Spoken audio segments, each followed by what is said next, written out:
Cucu pertama Presiden Jokowi, Jan Etes, masuk sekolah SD dengan pengawalan. Kedatangan Jan Etes di sekolahnya dengan pengawalan itu terlihat dari sejumlah video yang beredar, salah satunya akun TikTok @muktidewi2. Dalam video itu tampak sejumlah petugas yang berjaga di jalan. Ada juga mobil polisi yang sudah standby lebih dulu di lokasi.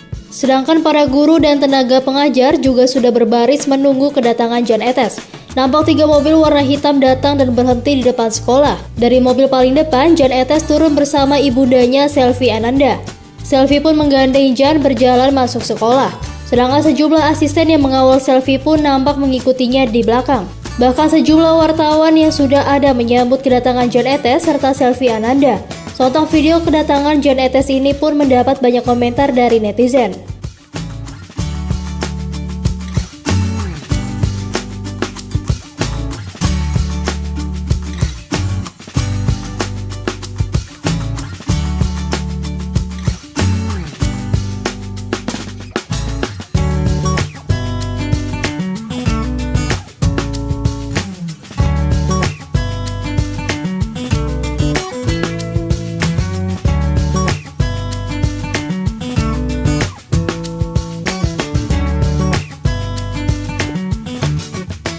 Terima kasih sudah nonton.